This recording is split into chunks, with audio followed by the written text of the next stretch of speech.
Halo guys, welcome back again to my channel. Bersama saya Hansan di sini, dan seperti biasanya setiap harinya saya akan buatkan video seputar cryptocurrency. So, bagi kalian yang tertarik seputar cryptocurrency, boleh aja langsung bantu saya like dan juga subscribe.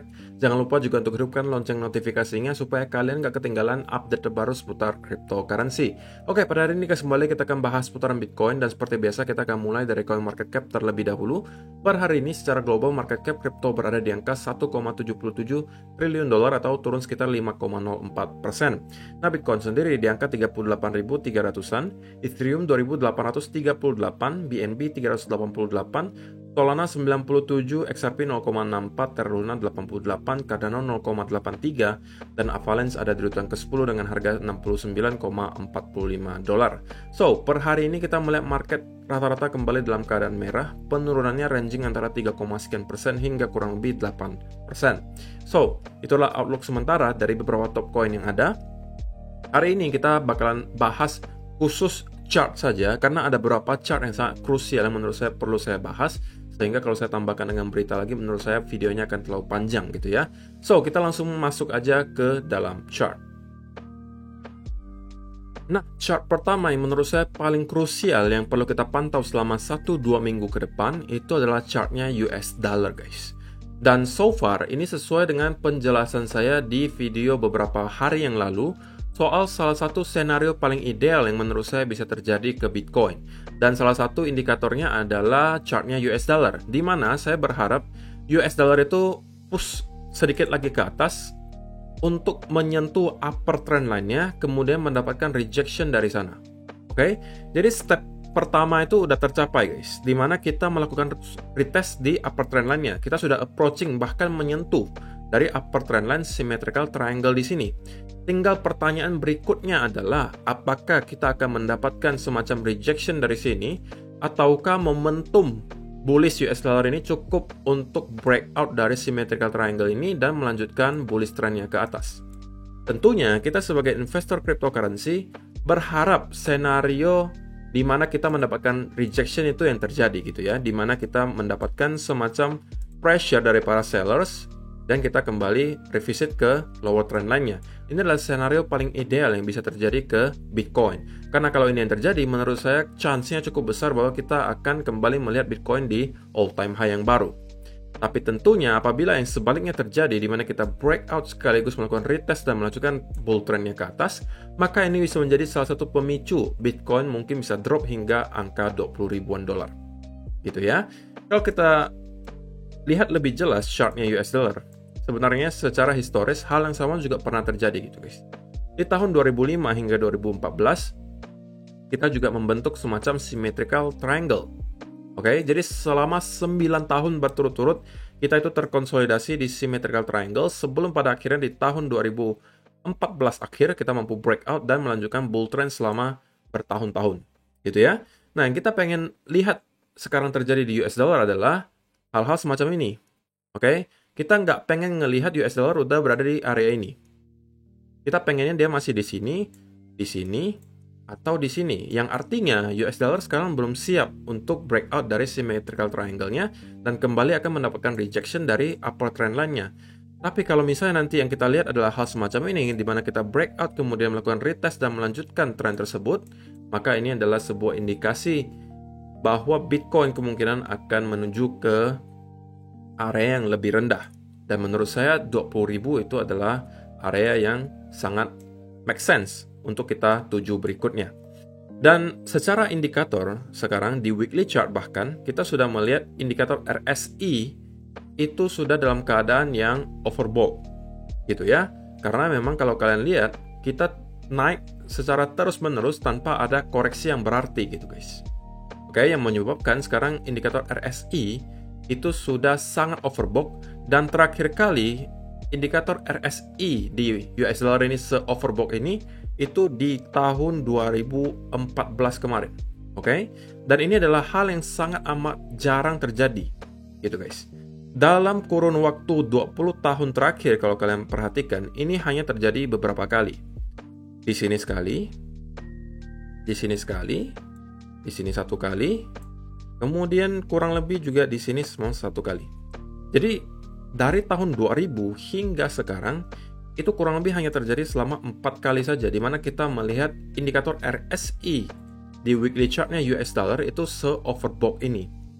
Oke, jadi tentunya ini adalah berita positif bagi kita sebagai investor cryptocurrency, karena akan sangat make sense gitu ya, apabila kita melihat ada indikator RSI di weekly chart itu overbought, biasanya tidak lama kemudian kita akan kembali mendapatkan semacam rejection atau at least semacam koreksi.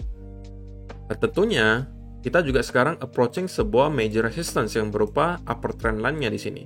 Jadi ada dua alasan bagi kita untuk bisa berasumsi bahwa kita akan melihat semacam koreksi di sini. Oke, yang pertama adalah kita mendapati major resistance berupa major trend line. Yang kedua, indikator RSI-nya sudah dalam keadaan yang overbought di weekly chart. Kalau kita zoom in juga di 1 hour chart, maka kita juga bisa menemukan bahwa kita sekarang juga udah membuat semacam bearish divergence gitu ya. Jadi ada berbagai indikasi bahwa kemungkinan besar kita bisa mendapatkan semacam koreksi dari sini. Itu adalah chart pertama yang menurut saya perlu kalian pantau. Apakah kita akan mendapatkan rejection dari sini ataukah kita akan breakout. Nah, yang berikutnya tentunya adalah chart S&P 500 dan Nasdaq. Dan untuk chart S&P 500 dan Nasdaq so far juga masih sesuai dengan yang saya jelaskan di beberapa video sebelumnya. Soal juga senario yang ideal gitu untuk kita lihat terjadi di pasar saham, dan itu apa dampaknya ke Bitcoin.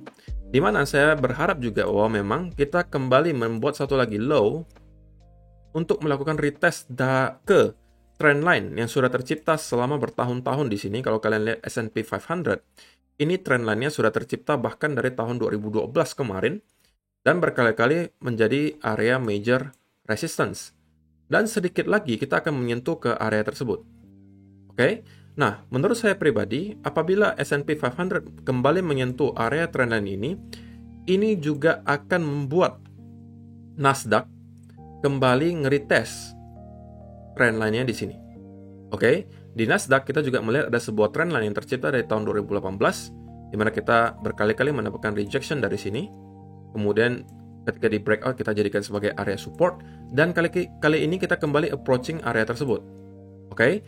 Tentunya untuk secara korelasi gitu ya, Nasdaq itu korelasinya lebih tinggi dibandingkan S&P 500 jika kita bandingkan ke Bitcoin.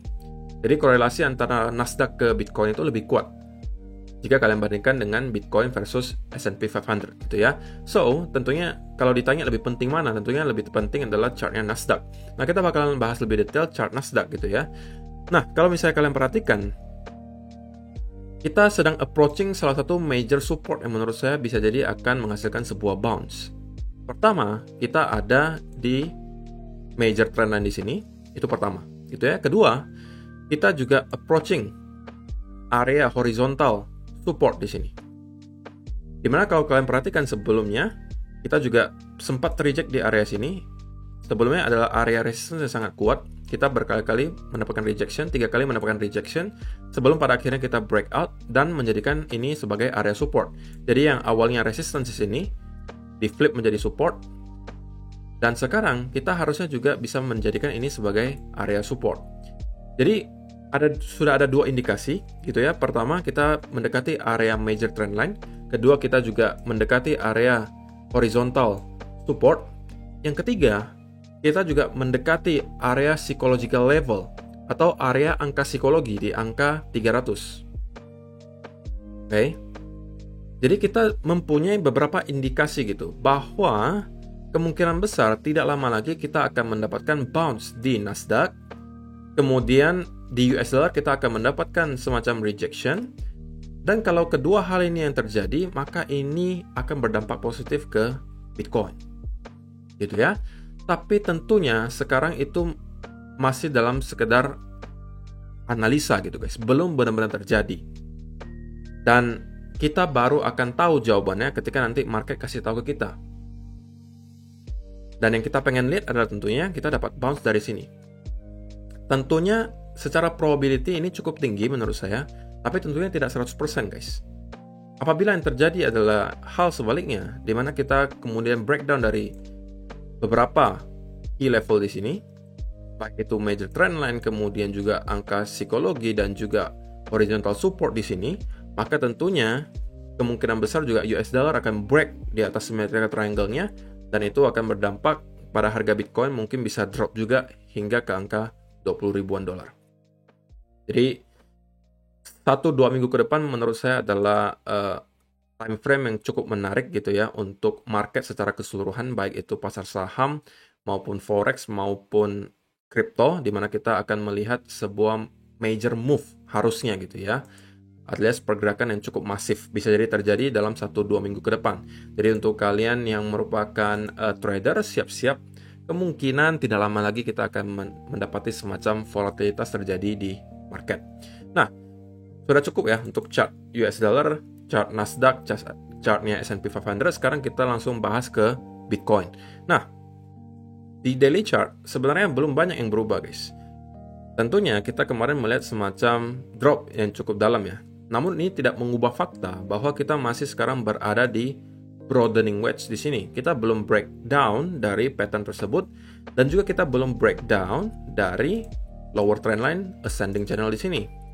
Oke, sekali lagi guys, selama kita berada di ascending channel di sini, kita selalu mempunyai kesempatan untuk bouncing bolak-balik di sekitaran area di sini. Dan sekali lagi, secara risk and reward, apabila kita melakukan setup buy di sekitaran di sini, menurut saya RR-nya itu sangat amat tinggi, gitu ya. Sedangkan kalau kalian short dari area sini, itu menurut saya tidak terlalu bijak gitu guys. Karena kalian tidak akan tahu apakah kita akan breakdown atau akan mampu bertahan di lower trend line di sini.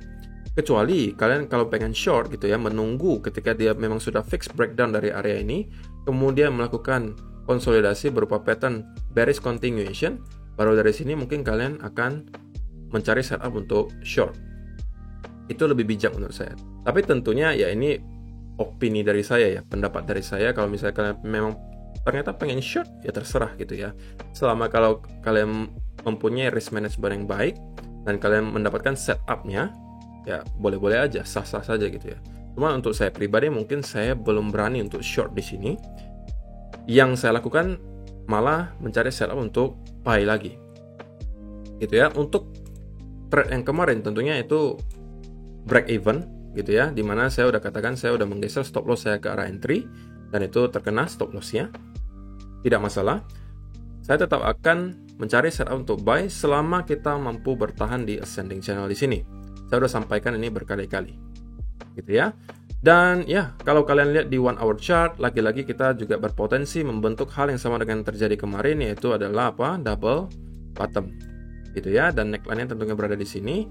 Kalau kalian berniat scalping, mungkin ini bisa dijadikan salah satu setup, gitu ya. Targetnya dari double bottom di sini adalah tentunya kalau kalian ukur, nah seperti ini. Nah, nyampe kurang lebih di sekitaran 39.300-an. Jadi ini adalah setup untuk scalping menurut saya ya. Tapi kalau misalnya kita melihat memang momentumnya cukup deras ke atas dan kalian prefer untuk swing trade, maka ini juga bisa menjadi salah satu setup kalian. Dan targetnya kalau untuk swing trade adalah minimal di upper trend line dari broadening wedge di sini. Jadi minimalnya gitu. Kalau misalnya kita juga mampu breakout dari arah sana, maka tentunya target berikutnya sudah ada di upper trend line dari ascending channel di sini. Oke, jadi so far belum banyak yang berubah. Yang berubah kemarin hanya tentunya kita kembali drop setelah kita mendapatkan rejection dari lower trend line di sini. Oke, so untuk sementara saya tetap akan melakukan hal yang sama, walaupun kemarin ya trade-nya gagal, tapi tidak masalah, saya tidak loss, hanya break even saja. Dan sekarang saya kembali mencari setup untuk buy, karena secara risk and reward menurut saya untuk sekarang masih berpihak ke arah buy secara risk and reward gitu ya. So saya rasa itu aja sih guys yang perlu saya sampaikan untuk kalian hari ini. Kita kemungkinan dalam 1-2 minggu ke depan akan mendapatkan penentuan dari beberapa chart yang tadi saya jelaskan, yaitu S&P 500, Nasdaq, dan US dollar. Kita mungkin akan mendapatkan keputusannya 1-2 minggu ke depan pengennya seperti apa. Kalau ternyata kita memang mendapatkan breakout di US dollar, kemudian kita melakukan retest dan melanjutkan bull trendnya, maka kemungkinan besar yang terjadi di Bitcoin adalah kita juga drop di sini, kemudian konsolidasi, dan ini akan menjadi setup bagi saya ya untuk short. Tapi kalau ternyata kita mendapatkan rejection di US dollar, maka menurut saya bisa terjadi ke Bitcoin adalah kita kembali at least nge-retest upper trendline dari broadening wedge di sini, atau bahkan kita akan retest ke upper trendline ascending channel di sini. Dan dari sana mungkin kita baru akan pantau lagi apa perkembangan berikutnya. So, itu aja sih guys untuk hari ini guys. Terima kasih yang sudah menonton sampai selesai. Semoga bermanfaat video hari ini. Dan kita akan bertemu lagi di video yang berikutnya.